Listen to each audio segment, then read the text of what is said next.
100.9 and streaming on the Tide 100.9 Westport and W265CG Tuscaloosa, a Town Square media station. What man to be you could 100.9 and streaming on the Tide 100.9 app.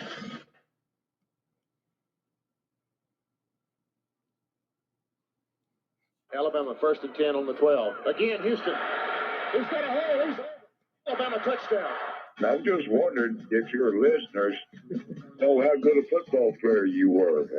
I can still see you playing that fullback, knocking those players out of the way. And I believe I could have run behind you. Martin, I can remember when we came to summer and you playing fullback up there. And I saw you in the weight room and watched you work out in the weight room. And you could pick up, you were strong enough to pick up the whole weight room.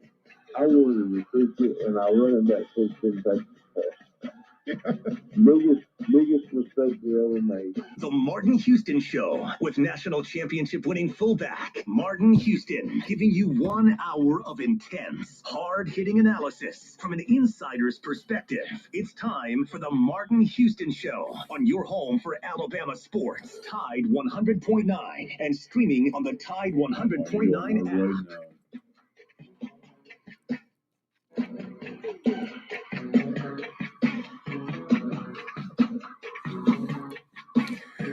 Good morning. Welcome into the Martin Houston Show on Tide 100.9 on your radio dial, Martin Houston Show fan page. You can find it on Martin Houston Live as well as on YouTube at Martin Houston Live. You can follow me on Twitter at Martin Houston 35. It is a beautiful Wednesday morning hump day edition of the Martin Houston Show. We're live and local and want to invite you to join us on the conversation at 205-342-9904. 205-342-9904. The Taco Casa hotline is open for business. We'd love to hear your thoughts and comments on the topics for the day. And before we get into those topics for the day, want to remind you that this is a day that the Lord has made. So let's rejoice and be glad in it. Take some time today to notice someone, love someone, serve someone, be the difference you want to see in the world today. Be that difference maker. Don't complain. Do something about it. All right. Lots of topics to get to. Nate Oates and the Alabama Crimson Tide getting off to a great start last night as they impressed with a season open victory of 93-64 over Louisiana Tech. We'll talk about the specifics of those highlights and comments as we break down some of the stats and things that happened within that game. You're welcome to bring that to the forefront. We'll also talk about Bama football as Alabama takes on New Mexico State this week, a game that Alabama should win easily. So what are you working on this week? What's your biggest concerns coming out of last week? I got even a positive question. Did Alabama's victory, even though offensively we didn't look great against LSU, did the defense do enough to make you feel like, hey, this can be a championship caliber defense when all things are clicking and they go well? Or do you feel like there's just no consistency in this defense? Want to challenge you to go back and look at the last few games and see what you think about this defense. Is there a common ground between what happened between Texas A&M that resulted in a loss and the LSU game that didn't result in a loss? And what was the difference if you see that common thread? We can talk about that. We can also talk about Bryce Young emerging as a threat, as a runner. And, of course, Kool-Aid McKinstry showing a little bit of his prowess. We got to see him for the first time. What's your thoughts on this Alabama team? Is it too early to give grades for the coaching staff? How do you feel about this coaching staff? Is the NFL influence, in your opinion, potentially hurting this team in a mindset and a philosophy standpoint? All of that is up for conversation. Like I said, we can talk basketball, we can talk football, we can even talk recruiting on basketball and football front. All of those things. Remember, this is the Martin Houston Show, the sound of Bama sports. Your show, your team. So you're welcome to call us at 205-342-9904 and talk to us about what's on your mind. And we'll end the day highlighting characters of champions in the city school system with Scotty Hollins, the Johnson and Marshall Dentistry Christian Moment of the Week. I want to thank Joe for jumping in for me on yesterday. How you doing, Joe? Martin, I'm doing all right this morning. Actually, we were up late last night doing Alabama basketball pregame and postgame show, so dragging a little this morning. But winning always helps keep it going. Yeah, I promise you, when it's a late night, I'm a little better. They don't really know what happened. My right eye, man, just swole up, and they couldn't figure it. They just gave me some steroids to eye drops, but I was pretty much out of commission from the end of Monday, about partway through Monday through yesterday. But glad to be back, and hey, glad to see, as you say, when you have a late night, it's always good to get a victory. So kudos to Coach Nate Oates and his team and what they're doing on the hardwood. Off to a great start, not just in the recruiting trail, but on the court. And it's good when those two actually line up. So we got we'll talk. I'll get your thoughts on it in a moment. But I think you said we had Curtis Moore holding to get in, so let's go ahead and bring Curtis in. Good morning, Curtis. You're in. Curtis Moore from Florida. You're in with the Martin Houston Show. What's on your mind, sir? Hey, what's going on, Martin and Joe? It's all good down here in Florida.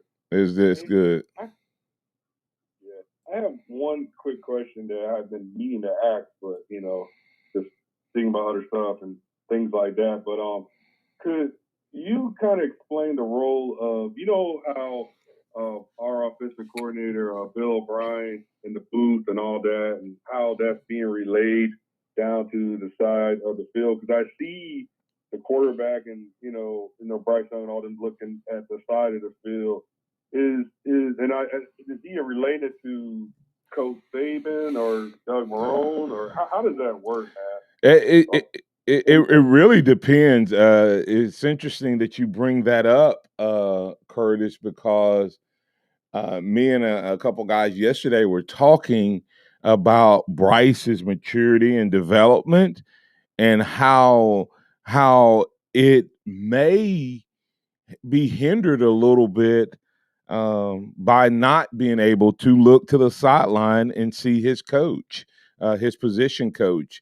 I want to say he's the first one in a while that's been up in the booth from the quarterback standpoint, and it's important what happens a lot of times during a possession.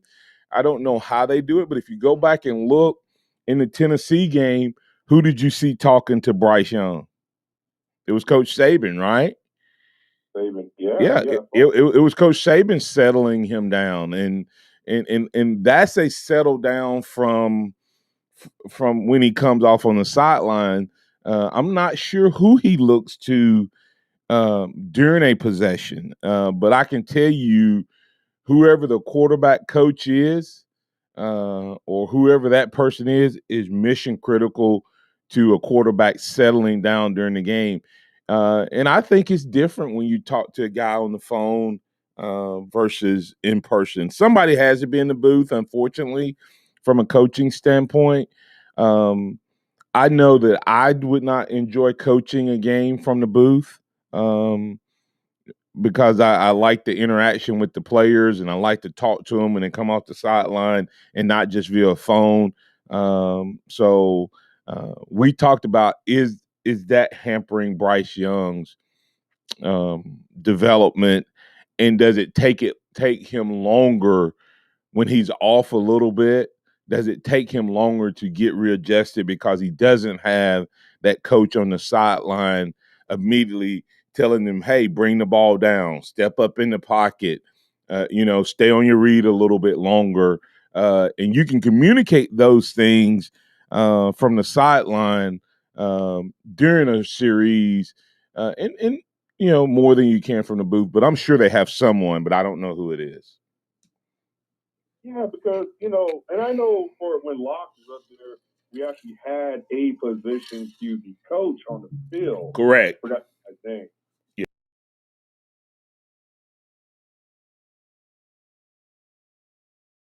So I'm like, are they just trusting Bryce?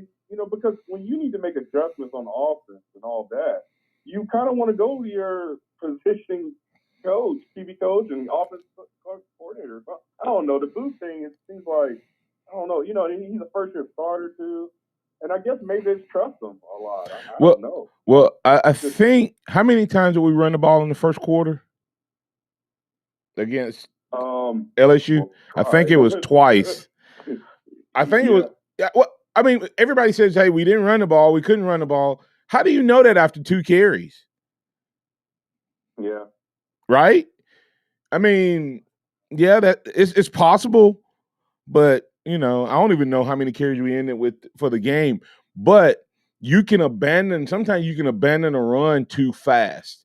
And sometimes you're calling run plays. And here's the thing that when I think when the coordinator is not on the field, like Curtis, when you call a play, you kind of know what you want, right? You know that you're calling that run play with an RPO tag on it, but you really want to run the ball, right? Right. But you give the RPO, and the quarterback reads it, and he runs the RPO. I mean, he runs the pass portion of it, but you really want to run the run play. And sometimes that quarterback either one would work. In other words, he may not necessarily misread a pass, but he could have given it as well. And that, because it happens, at the high school level, there were times when our quarterback would pull the ball and throw it to the running back, to the wide receiver, and the wide receiver would get, say, 3, 4, 5 yards, and on first down, you get 4 or 5 yards. That's a good play, right? But the run was there, and it would have got 4 or 5 yards, and that's what you were calling. So the coach is easily able to say, give the ball. And then he calls that play again, boom, and it run. But when you're the coordinator and you're up in the booth and the quarterback doesn't necessarily get it and you're the quarterback coach, you may not convey that as quickly. And I think that's why you see us sometimes throw the ball in what you and I would say, man, we should have gave it, because they are trusting Bryce that much. So, yeah. I like I said, I think Bryce would be better served if we had a coach on the sideline. But that's my opinion too. But I don't know. I'm not there. I'm just a fan. But yeah. I don't. Well, someone said you can't question the best coach in the land. That's how dictators rise up. I say you can question the best coach in the land. You may be wrong, but you can always question decision making and things like that. That's part of the great American way, is that even though we may be wrong, we still have an opinion, and we may be wrong. I mean, Bryce may be better off with the coach up in the booth, and we don't know it, and we may be worse off if he was down on the field. But it does make you ask that question when you got a first-time starter, and you seem to sometimes get away from a game plan awful quick. Anything else you got? No, I just want to say, I was in Utah, Utah's my hometown actually, but I took advantage and enjoyed the game. I went up there and the Bryant-Denny Stadium, so had a good time. I was nervous. But, well, hey, put it like this. I talked to a young lady, and she said that she took her nephew to the game. I think it was her nephew, and she was thinking, oh, Alabama's, multi-score touchdown favorite. We won't have to be here but like half a game, and then I'll be able to go home. well, well, well. She literally had to wait till the last second, and so you got your money's worth too. You literally had a full 4-quarter game, so you couldn't leave to the last second. Ticked off the clock. So in that sense, it was well worth it, right? Oh yeah, I stayed for the Bama Jammer, all that. Man. Hey, let me off the last second. Hey, Curtis, glad you had time to visit with family and stuff. But what's your biggest concern, man, with this team? It's the offensive line to me, sir. It really is. Nick Saban said that Damian George did a pretty good job at right tackle, but I just know that Chris Owens ain't going to go anywhere. He's going to trust him, so we're going to see him back out there. I think the Dalcourt injury is not serious, so which is a good thing. But that right tackle, I just believe that he thinks that Chris Owens is the best choice. Although he said Damian George did a good job, but that's my concern. I mean, it's his offensive line. It really is. Yeah, it's interesting. That's my opinion, so, no, I would definitely say that it has to be 1 and 1A and 1B and maybe 2 and 2A and 2B is the offensive line. But the question is, will we see a change? And you don't seem to think so. If Dalcourt's back in there, and I don't think anyone seems to think that. And that's interesting. And that's one of those questions where to me, you can question coaching. So, when I mean, we in back-to-back games, we saw Damian George play at right tackle, and he looked better than the guy that was in front of him, right? To me, he played better than Chris has. Now, is it possible that the outside linebacker and defensive ends at LSU are not as good as the ones Owens has played against? It's possible. And then if you go back to the game before, J.C. Latham played better. To me, he played extremely well at right guard, even better than Ekiyor did when he came in against Tennessee. So, and those two guys are the two guys we've been saying, man, they need to get on the field. When are we going to get to see them? But we hadn't. So I'll let you go. We'll continue that conversation. Thanks, Curtis, for the question and the insight there. Anything else before I let you go? Nope. Just want to say a big roll tide, and y'all take care. All right, roll tide. All right. Yep. All right, that's Curtis Moore from Florida. If you want to get in on the conversation, you're welcome to join us on the Taco Casa hotline at 205-342-9904. Hey, listen, is it that NFL mentality that's potentially hurting this offense, from the O-line coach to the offensive coordinator? Will we see any change? Would you, if you were the coach for a day, would you put Damian George and J.C. Latham in at right guard, right tackle, or at least one of those two guys in to mix it up a little bit? You're the coach. Would you make a different decision that's been made thus far this season? Coming back on the other side, we'll continue this conversation as well as look at what happened on the hardwood, and would be remiss if I do not give a shout out to the Bama women's basketball team. 109, that's a lot of points to 32 victory for women's basketball as they got things going last night as well. 100.9 traffic. From the Townsend Nissan Traffic Center, got a multi-vehicle wreck on 2059 eastbound, just past the Buttermilk Road exit. You can expect delays as there is lane blockage in the area. If you see other conditions this evening,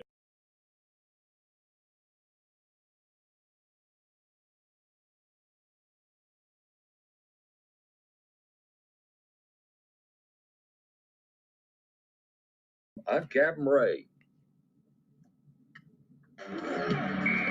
Don't miss a play at the Sportsbook at Pearl River Resort. Your front row seat to all the action. Place bets on all professional and most college sports at the counter, kiosk, or on your phone.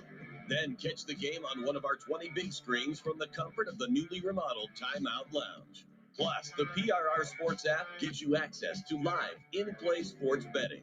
Sportsbook at Pearl River Resort. Be more than a fan. Be a player. Must be 21. Has the pandemic affected your business? Even with more and more customers going online in the past 5 years, online business has grown greatly due to the pandemic. Now more than ever, it's important to have a strong online presence so that customers can find your business and products easily. That's where Townsquare comes in to help. Go to mylocalcustomers.com for a free competitive analysis.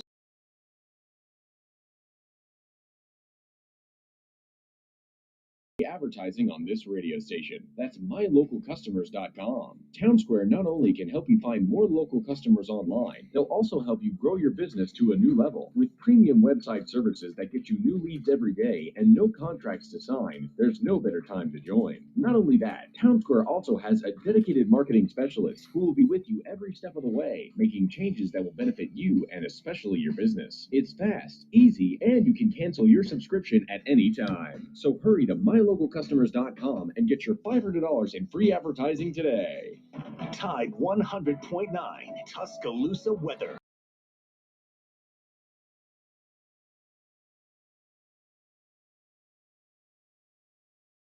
Cloudy day with occasional showers likely, possibly a thunderstorm in spots. So high tomorrow, very close to 70. I'm James Spann on the ABC 3340 Weather Center on Tide 100.9. It's 46 degrees in Tuscaloosa. Scott Smith at Sophomart Design, doing business for 17 plus years, specializing in graphic design services, commercial printing, promotional products, advertising specialties, and so much more. Basically, any and everything you would need to advertise, promote, and grow your business. Through strong partnerships, strong customer service, and creative ideas, they'll help you market and grow your business. Give Scott a call at 205-292-4680 or email scott@comcast.net and visit them online at softmartdesign.com. Interact with the Martin Houston Show by calling us at 205-342-9904 or tuning into the Martin Houston Show on Facebook.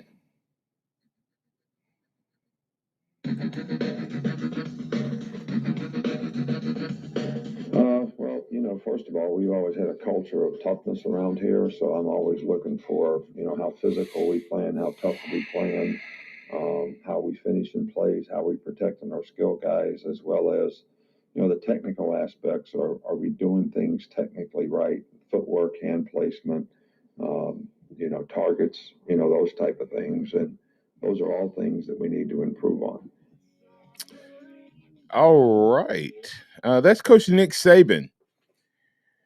That was his response, Joe, when asked what does he look for in O-line play. He said toughness, technique, protecting our skill players, the fundamentals pretty much. Instead, we need to improve in all of those areas. We're 9 weeks in. Would you say the right side of our offensive line, would you give him what grade overall would you give him on what he just said? Would you give those, Emil Ekiyor and Chris Owens, would you give them a passing grade on toughness?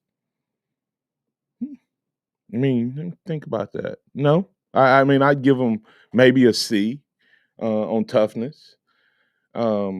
Protecting our skill position, that would be our running back and our quarterback for the most part.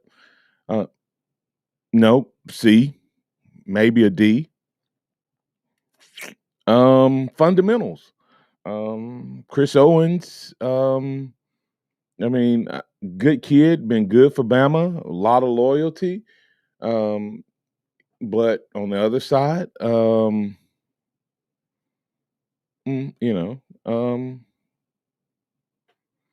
maybe Chris Owens seems to be like just on the deep pass rush, just lean forward and just not. I don't know. I don't know, but they see practice, Joe. And what they see in practice there has to be a significant gap. Would you agree between Chris Owens and George and Latham and Ikior, since we've not seen any rotation unless there's been an injury?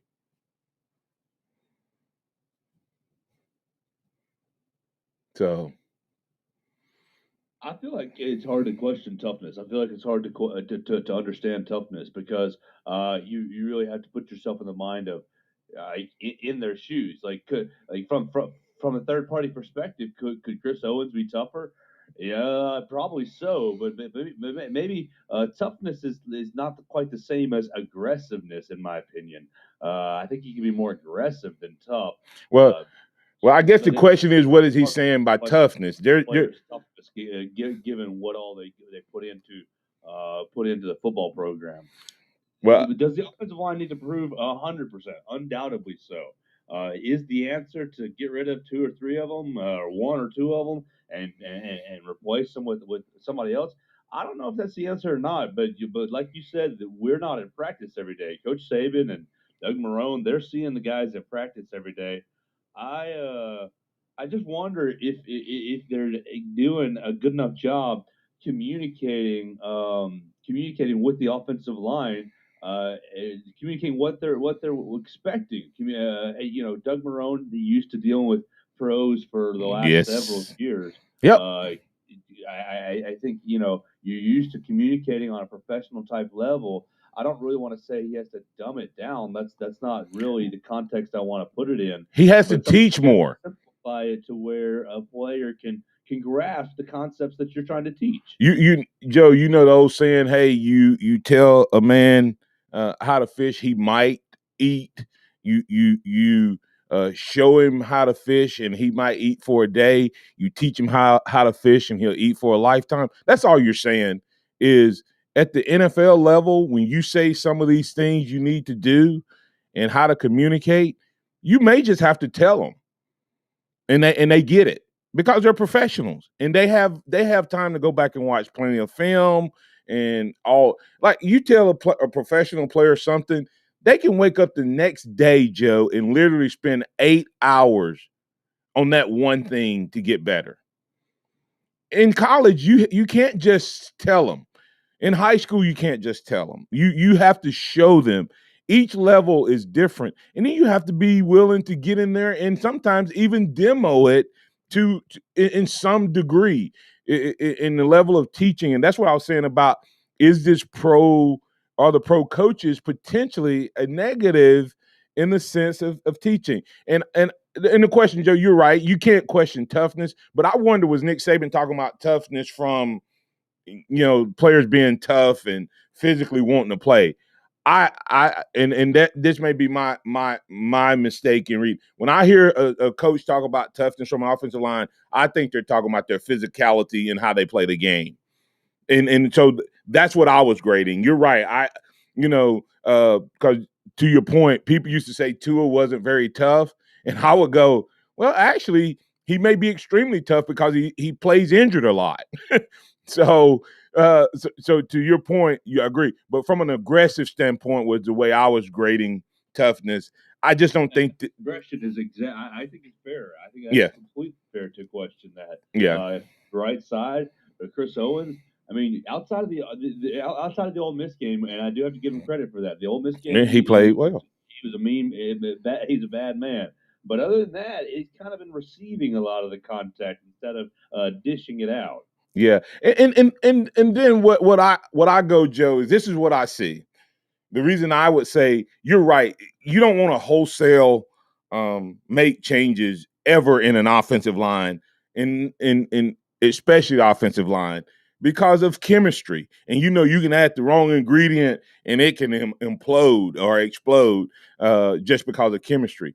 But one thing I saw, Joe, was we had pressure all year from the outside.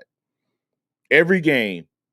And then when Chris Owens went to the center position all night against LSU, the pressure was up the middle.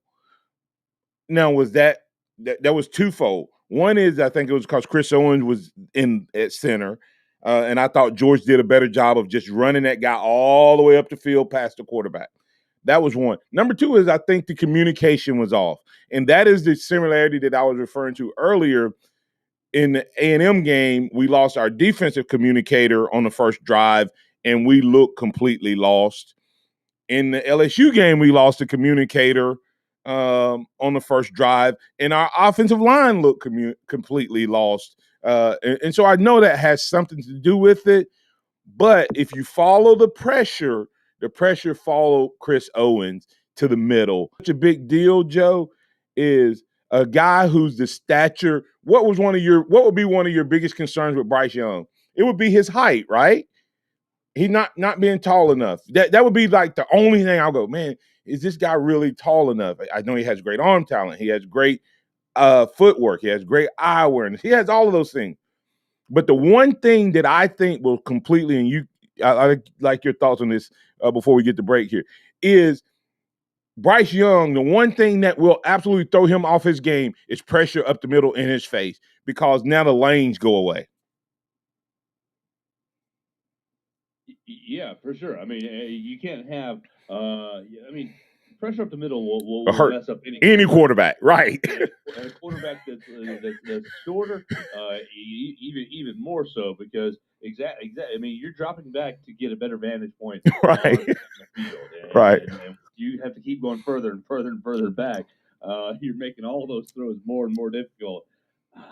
Is it simple enough to say to put Dalcourt back at center and just make Damian George the new right tackle? Is that the simplest and easiest answer? Well, I guess I don't know that, but what I would say is I think we have to try something different, because the definition of insanity is doing the same thing over and over and over and expecting a different result. We're 9 weeks in, and we're still saying our O-line play has to get better. Our O-line play has to get better. Because now, if I saw this game, because the pressure comes up the outside, but we keep the pressure from coming up the middle.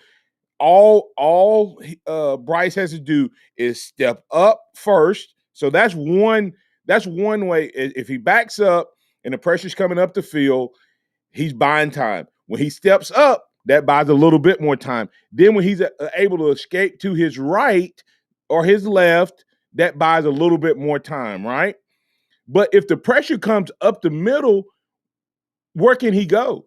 You're already doing what with the outside guys, Joe? You're running them what? Up the field, right? Up the field. So you're taking away his escapability, which we all want to see him kind of use that to stress the defense. Correct. And so if naturally your tackles are gonna push the guys up the field anyway, and then the defensive line gets pressure in the middle, he has nowhere to go except for backwards. And what quarterback, consistently can throw the ball accurate backpedaling? And that's, if I'm playing against Alabama, if I'm Arkansas and Auburn, I'm putting blitzes up the middle all day long and going, I'm going to be in his face, pressure him all night. We got to do something. And one of the things we can do is maybe try somebody different on the offensive line. If we're not going to do that, we have got to run screens and draws. We got to, even if we don't like them as part of our offense, that's what they do. They slow down blitzes, and we don't do any of those. So, like I said, sometimes I wonder if it's this NFL mentality that's making it even more interesting. I promise we talk a little bit of basketball. We don't have much time, but I'm going to get the break here. Coming back, we're going to hear from Coach Nate Oates, and then we'll talk a little bit of basketball right here on the Martin Houston Show. 100.9 traffic. From the Townsend Nissan Traffic Center, no active wrecks and traffic fairly light on this Wednesday morning. Remember, we do have construction on 2059 between 359 and McFarland, so please be careful. If you see other conditions, give us a call. Now's the time to save at Townsend Nissan with an amazing selection, low financial rates, extra rebates, and they really want your trade. I'm Captain Ray. Hello, this is Martin Houston with the Martin Houston Show, and I want to tell you about one of our great sponsors, Overflow Express Wash.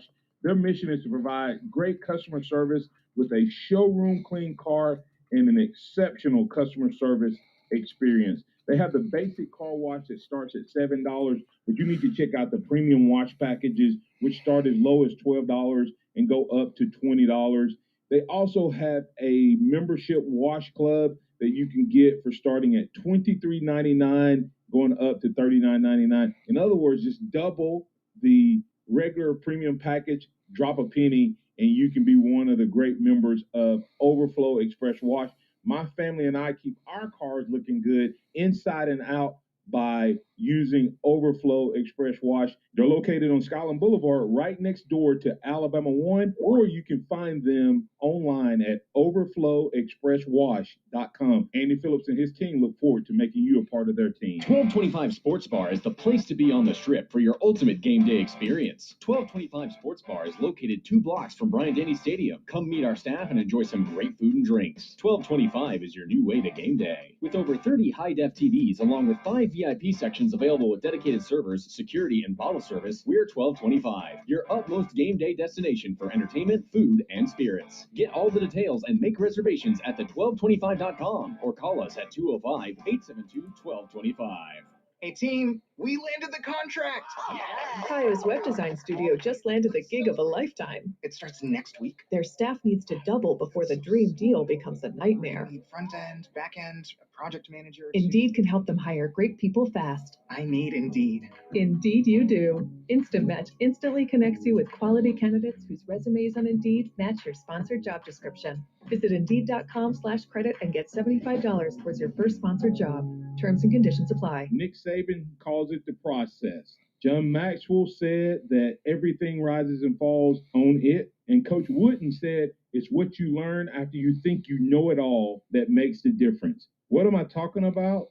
Leadership and personal development. Is your organization, your school, your church, your family, are they receiving the proper level of leadership development and personal development? If not, the Empowerment Center for Leadership and Mentoring can help you with that. We have our Pep Talks, which is a 1 to 1.5 hour lunch and learn, which we can customize to meet your needs, or we have some topics that we present that we know can help your organization. And if you're looking for one-on-one mentoring and coaching, we can also assist you with that. Visit peptalks35.com. That's peptalks35.com, or send an email to martin@martinhouston.org. That's the Empowerment Center for Leadership and Mentoring.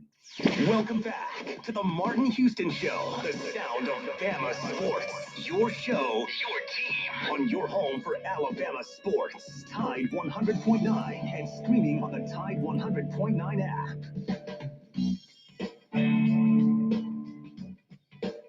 Yeah, and Quinley, had 9, so we're, and he's going to be in double figures most of the night. He's a one more bucket, one more point away from having 6. So I thought it said how much we want to share the ball. Shackelford 17 kind of had us going early. Keon Ellis got going there a little bit later in the second half. Those two at 18 and 17, and then Juwan and JD with 12 each, and Darius Miles comes in off the bench and just over 16 minutes scoring 11. I think it shows how deep we can be. We played in the rotation. I think, what do we have, 8 guys in double digit minutes, and Keon Ambrose gave us some good minutes when we got in foul trouble there. So, and I think just on hold will come along. We had more depth on the front court than we did kind of in that wing play tonight. But we've got good depth. We got good players. The ball moves. We had 19 assists. I think we shot it pretty well from 3 tonight, but it wasn't like we went on fire. I mean, we had Keon Ellis shot well. Cornelli could shoot better, but I think the ball's going to move. I think you see we tried to make a point of emphasis on finishing at the rim better. We were 16 and 24 at the rim. We had more assisted at the rim shots, which has been a big point of emphasis with us. So, the one play we're not, JD slash got the pass from our 5. I think plays like that are what we're looking for. I thought we did well with what we've been emphasizing. That's Coach Nate Oates talking about his basketball team and having depth and creating depth, and well on his way to adding even more depth from future players, as he got a big time commit 4-star guard Rylan Griffin, 4-star out of Texas, committing on yesterday. So Nate Oates still doing it, putting Alabama in the top 5 basketball. That's so crazy. Basketball recruiting class. Virgil Williams saying, hey, still have some same tendency to rush and force the drives at times and lose the ball. But all in all, a very good game. Bediako really needs work.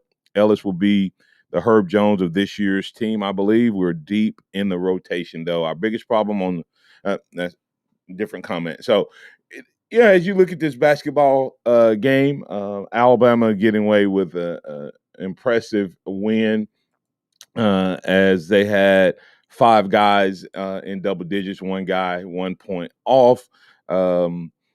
A lot of first. Juwan Gary earned his first career double-double with 12 points, 10 rebounds, having a big spurt right there in the first half. J.D. Davison, freshman, shined in his official college debut, which included, of course, a highlight dunk that got the crowd going a little bit. And he finished in double digits, 12 points, 6 rebounds, and 6 of the 19 assists. And, Alabama turned the ball over, I think, 14 times and only turned their opponent over 11, but outscored them handedly on the turnover margin. So, when you kind of look at that, they had 11 turnovers, but Alabama outscored them 16-5, Joe. So when you see that, you go, okay, when we turn the ball over, the positive is we must really be hustling back, on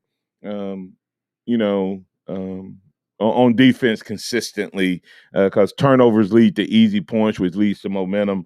And Alabama, even though they had 3 more turnovers, they outscored them by 11 points. So that's always good news. I know we had Pat holding. Pat, you're in with the Martin Houston Show. What's on your mind, sir? Good morning. Good morning. Is Nate actually exceeding your expectations as far as a recruiter? He is not. Is that a joke? Yeah. Nate Oates would be exceeding my expectations if he was recruiting football players at this level. Pat. Wow. Pat. Us right now, sitting number 4 overall. Would that not be the equivalent of Alabama football blowing out the most points ever? Oh yeah. Yeah, I mean, you think about it. So yeah, he's far exceeded my expectations. Yeah, see, I just said I wanted to mess with you this morning. It's incredible what he's doing, and to see Alabama basketball fun again, to see expectations of actually winning another SEC crown, that and not being on the bubble in the tournament, who would have ever thought we would get to this position? Undoubtedly, Burns did. I don't know, man. Supposedly, I forget. There's a gentleman up in Michigan named Rico. I can't remember. He's on with Ryan quite often. He told Ryan about Nate Oates before Nate Oates was announced, and he said, "This is a young guy that's going to come in, and he is going to blow you Alabama fans' mind." And he hasn't been wrong. It's pretty awesome. He has the potential to take Alabama basketball to places it hasn't been ever, and he has the potential to keep it in a place where it has been occasionally, if that makes sense. We are a program that is number 2 to Kentucky, but in terms of wins, but in terms of our ceiling, we've not been able to break that glass ceiling. And I think Nate Oates may get us to not only where we break the glass ceiling that has existed, but that he'll make that ceiling if he's able to continue to do what he's doing, that ceiling will become our floor and our expectation. We'll be expecting to get to the Elite Eight and to the Final Four. Yeah. One quick football question. Go ahead. Hey, when Coach keeps talking about Uncle Tommy can kill you, hey, I want to know about Uncle Tommy Barkemeyer and when he's going to become a center. And when our other center is going to be healthy again, because we got to have them ready to play Auburn. What do you think? Well, I think we got to have them ready to play Arkansas. Arkansas is a physical team who can exploit some things on the corners and the edge with their passing game and their running game. And if we're not careful and we assume that we're just gonna, I don't see us losing to New Mexico State. But if we think we can just show up and beat Arkansas, I feel differently about that. I think we have the potential to literally blow Arkansas out. But I also think if we show up and not ready to play, Pat, Arkansas has the potential to upset us before we get to Auburn. Seriously, yeah. But seriously, what about center? Do we have any expectations of getting a center back? From where they made it sound, it wasn't that serious. So that doesn't mean that he won't play, that he'll play this week. But from what I understood, it was not that serious. It was an ankle tweak, and that he's expected back. I haven't heard anything different than that. But that doesn't mean that they won't rest him this week. And maybe this is the week we see some of that shake up, Pat. Maybe you try some of these other guys in different positions to see if they can play at the collegiate level. I just think defense played well enough to be a championship defense. And if you go back and look at it, Pat, I know we dog our defense, but if you take away that half against A&M, look at what we did against Ole Miss, second half of A&M, Mississippi State, Tennessee minus those 3 plays that gave up 160 yards, and LSU. Our defense has played better and more consistent. We still got a communication issue. And so the good part is I don't think that Arkansas and Auburn and Georgia have like these complicated exotic offensive sets. So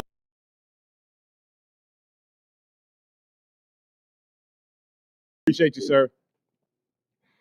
Okay. Thank you, sir. All right, come back on the other side. We'll catch up with Scotty Hollins, Executive Director of Blueprint Ministries, the Johnson Marshall Dentistry Christian Moment of the Week, presented by the Alabama One Insurance Agency. 2-minute warning. We'll have that coming up next right here on the Martin Houston Show. 100.9 traffic. From the Townsend Nissan Traffic Center, no active wrecks and traffic fairly light on this Wednesday morning. Remember, we do have construction on 2059 between 359 and McFarland, so please be careful. If you see other conditions, give us a call. Now's the time to save at Townsend Nissan with an amazing selection, low finance rates, extra rebates, and they really want your trade. I'm Captain Ray. Here's what's trending on the Tuscaloosa thread. Good Wednesday morning. It's the worst and the saddest of news from the search for 20-year-old Garrett Walker, the University of Alabama student that's been missing since Sunday morning at 1:15 at the Gray Lady in downtown Tuscaloosa. Crews found his body in the Black Warrior River yesterday. His parents have been notified. The investigation continues as to why he disappeared and why what happened to him did. Click TuscaloosaThread.com for more local news, sports, and weather coverage. It's absolutely free on Hartley Town Square Media, Tuscaloosa. Hello, this is Martin Houston with the Martin Houston Show, and I want to tell you about Tuscaloosa Custom Curbing. If you're looking for a way to add value to your home, make your flower beds pop, make your landscaping stand out from your neighbors, then Tuscaloosa Custom Curbing can help you do just that. They have numerous styles, but they feature the Moroccan Stone Curb series, which includes 4 great styles and unlimited color choices. That's Tuscaloosa Custom Curbing. They are the one that can help you stand out from your neighbors. Tuscaloosa Custom Curbing, 205-331-6823. You may also find yourself with the need for a custom size stone or custom shaped stone. Then Tuscaloosa Custom Curbing can help with that as well. Paul Fuller and his team are waiting on your call right now for that free quote. And if you tell them that Martin Houston with the Martin Houston Show told you to stop by, you'll get a big discount. So call Tuscaloosa Custom Curbing at 205-331-6823 or visit them online at Tuscaloosa Custom Curbing, LLC. Need to hire great candidates? You need Indeed, the all-in-one platform for interviewing, screening, and hiring high-quality people. Visit Indeed.com/credit. Get in zone, AutoZone. Welcome to AutoZone. What are you working on today? So it's about time for an oil change? We've got what you need.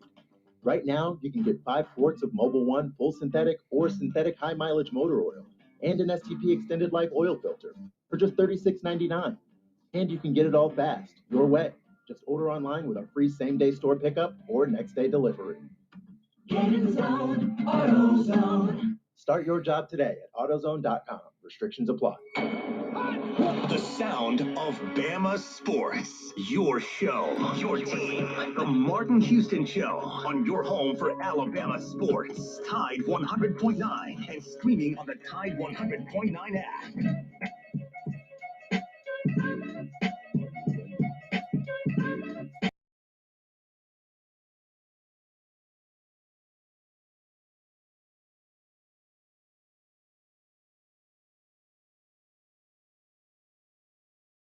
Welcome back into the Martin Houston Show on Tide 100.9 on your radio dial. I want to remind you that if you're an Alabama One member, don't forget that today you can activate that new MasterCard. You can activate that new MasterCard today. All right, let's get things going with the weekly catch-up with Scotty Hollins, Executive Director of Blueprint Ministries, presented by Johnson and Marshall Dentistry. Good morning, Scotty. How you doing, sir? Hey, Martin, I'm doing fantastic. I guess you see me bobbing to your music, man. I'm just enjoying that. Absolutely. Well, hey, man, we're recognizing kids who are showing a great championship character. So I'll kick it to you to highlight those young people and encourage us how we can incorporate that characteristic into our life as well.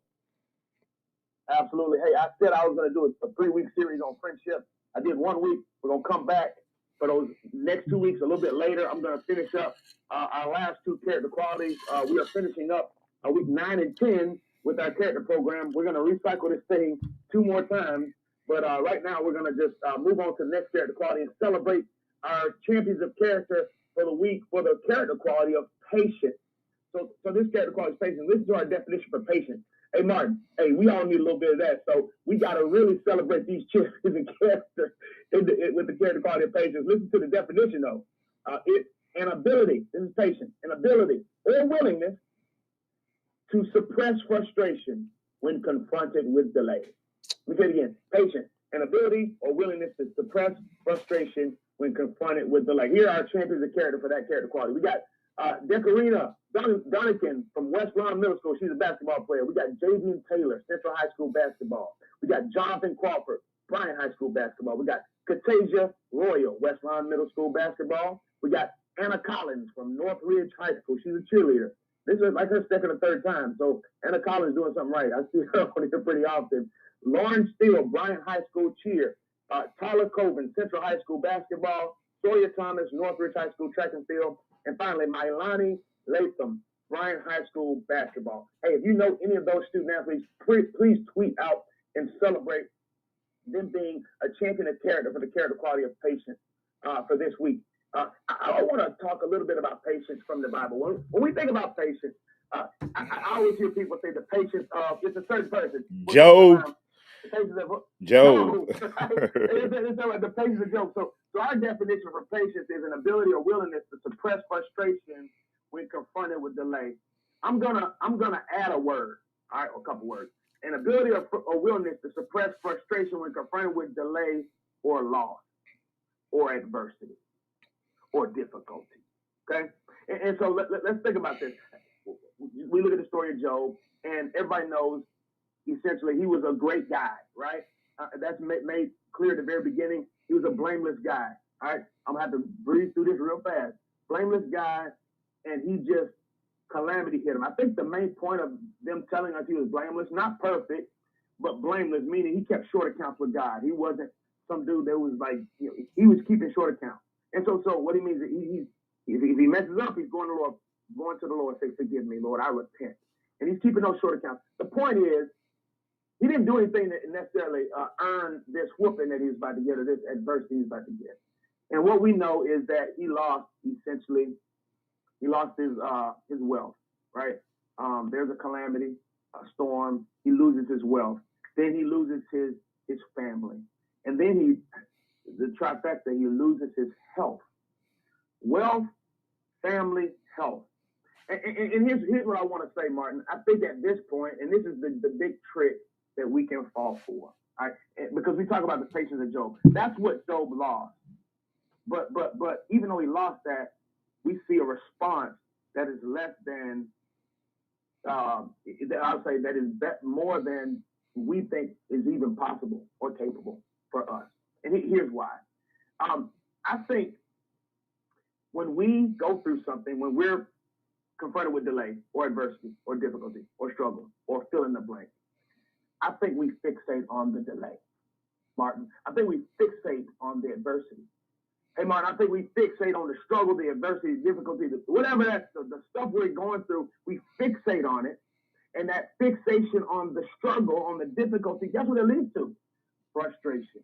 The person who's patient, the Job who was patient, the patience of Job, his willingness to suppress, he was able to suppress frustration when confronted with that struggle because he was fixating on God. Listen to what he says. He says, though he slay me. In other words, he knows God's in complete control. Though he slay me, yet will I trust. Right? He says, blessed be the name of the Lord. Any other one-liners come out of that you remember, Martin? Just one of those takeaways? No, it's just the fact that he knew that his ultimate source was God, and all of those things you mentioned to me are distractions. And so he didn't let any of those things pull his focus from his provider, even though they were all these other things happening. And here's the trick we fall for. We fall for this trick of thinking Job lost. What's the word we would say? Everything. Everything. But what didn't he lose, Martin? He didn't lose his faith in his commitment. His faith. You got it. So hey, listen, I'm gonna tell you this. God plus nothing, guess what? Is enough. Right? So all we need is him. So the bottom line is, if he didn't lose God, then he had all that he needed and all that he really wanted. I want to make sure that we understand that no matter what we've lost, let's fixate on him, fixate on his promises and what he's provided and who he is to us. Yeah, and Scotty, one other thing I would say that you can take from that is because of his patience, he didn't stop in the middle of his journey. That's right. And if you read the end of the story, he was restored and got back more than he lost. But it was because of that. It's because of that patience through the process. Saban tells us. Saban says the same thing. Don't look at the scoreboard. Stick to the process. And that's what Job did. Yeah, he the struggles were there. But thanks, Scotty. Tell them real quick where they can find you, sir. Absolutely. You can find me at www.blueprinttuscaloosa.com. You can send me a message there. Come straight to my email. All right. That's Scotty Hollins, Executive Director of Blueprint Ministries, presented by Johnson Marshall Dentistry. I'm Martin Houston. That's Scotty. That's Joe Gaither. Thank you all the callers, listeners, followers, fans, and interactors right here on the Martin Houston Show. Remember this, trust in the Lord always, lean not your own understanding. In all your ways, acknowledge him, and he will direct your paths. Most of all, be patient, and he'll make it happen. Roll Tide.